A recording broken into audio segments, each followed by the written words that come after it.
want to take this one and describe how you see this? Well, yeah. We talked a little bit about it with that whole safety conversation, right? Um, there are, if you look at organizations like buildings, right? Every single building has to start with that foundation, right? If you don't have a foundation, you can't get to the first floor, second floor, third floor, right? There's nowhere to grow if you don't have some place to put that. And all organizations are going to need to start there. All organizations, again, are going to start small. They're going to start with the one person, the five people, up to the 15 people, and they're going to just like the last slide talked about, right? There's the that level two, that teaching and that trusting, right? You've got to know that your foundation was right before you go out there and try to put a second or another floor on top of that, right? And when you get there, every floor, right, has a floor, or every, I guess, level of a building has a floor and a ceiling. We see it all the time. I know, David, you do too, that we'll walk into helping a contractor, and their floor is, or maybe I should say, my floor when I'm talking to them, my floor is something much higher than maybe what their ceiling is. Again, that safety conversation, right? My floor was, you can't be doing any of this stuff. The cords on the ground, all of those things are not just safety violations, but they're going to hurt somebody. I went down the whole tragic road there. Um, and I was on probably the sixth floor, and that was my floor of that level. They were on maybe the first level of the building, and their ceiling was, this is great, right? They just haven't grown up into or grown past some of the issues that it can cause. But everything has a high and a low of that, right? We've been talking as well about the things that work on that first level don't necessarily work on the third level. As contractors grow from that $1 million to the 3 million to the 10 million, just like the 5 person to the 15 person to the 50 person, you can't just bolt these things on as you go along, or go think you can bolt things on beyond you and bring them back, right? Uh, the You have to remember that your floor on the third level, right, is the ceiling of the second level. So you've already worked beyond that ceiling, and now you've got to look at, what do your people needs look like? What do your purchasing needs look like? There's so many things that are different. Again, going from a 10 million to a $30 million book of business, right? That's three times the size. Your systems won't be the same.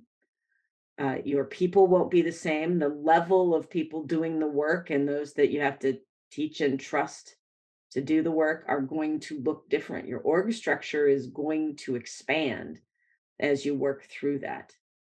So, The expectations from your customers will change. oh, absolutely. Yeah, your customers are bigger, more sophisticated. They're expecting things. Again, if you used to be a $10 million, book of business kind of contractor, and you're now in the $30 million range, what you used to do in maybe $1 million increments, you're now doing in three, four, $5 million increments.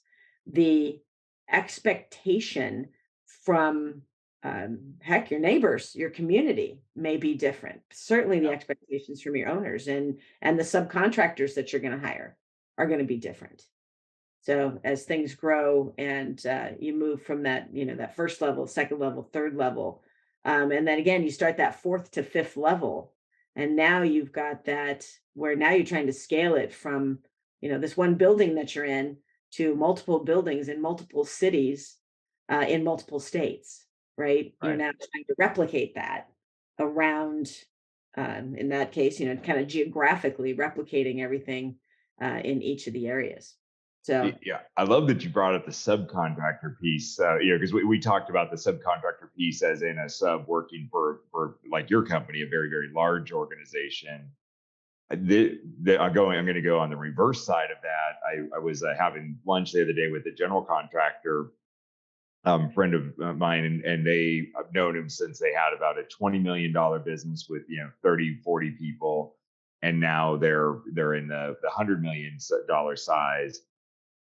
And it's interesting because you're right, they had to change out some subcontractors, and they had a few that when we were talking to them at the $20 million size, that they said, oh, we want to work, and they had certain subs in town that they wanted to go work with. They just didn't have any work that was appealing enough for those subs or anything. Yeah. So now what was kind of cool then is, now many years later, and now they're doing projects, and they had one of those subs on the job, and then they were talking about how much they were learning from the subcontractor, because even though the relationship was like this, the subcontractor is a dramatically larger organization and in sophistication. And so the owner's going, wow, it's fantastic. I appreciate their professionalism. We're learning a lot from it. It was kind of funny, just listening to the description. And so that those relationships then will level up their team, and then they'll keep leveling up floors and ceilings.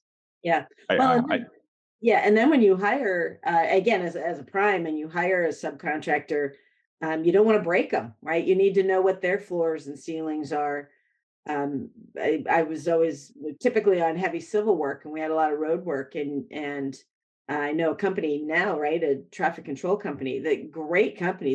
They get nothing but rave reviews everywhere. But a contractor that wants them to continue to work for him wants them to be bigger, and they are at a they're literally at a ceiling right now. They have to determine how they're going to scale. What are they going to do? Are they going to buy more trucks? That's not the problem. Their problem is, how are they going to put the correct foreman on those new trucks with new people? right. Even though the contractor is growing, the subcontractor is growing at a different pace, and you don't want to throw too much work their way because you don't want to break them. So they're just, their floors and ceilings look a little bit different, and how they scale is by truck, as opposed to by geographical region for larger contractors.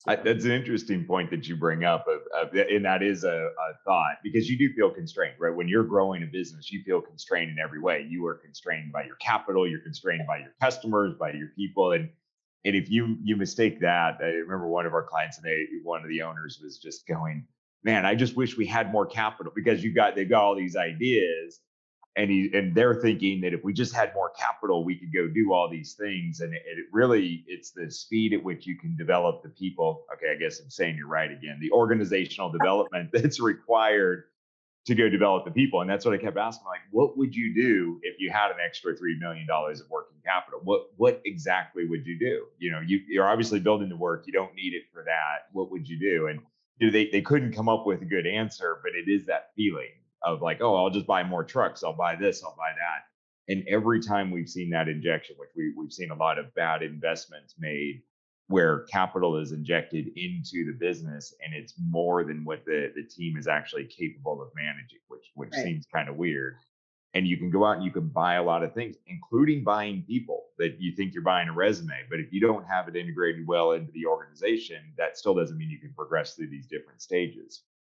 Right, you But go and yeah, if you go and buy a person, right, because they're coming in with a great resume, they may be working, mentally speaking, they're working on the sixth story of this building, and yet your organization is only on the third story, and right. they cannot pull you up like that.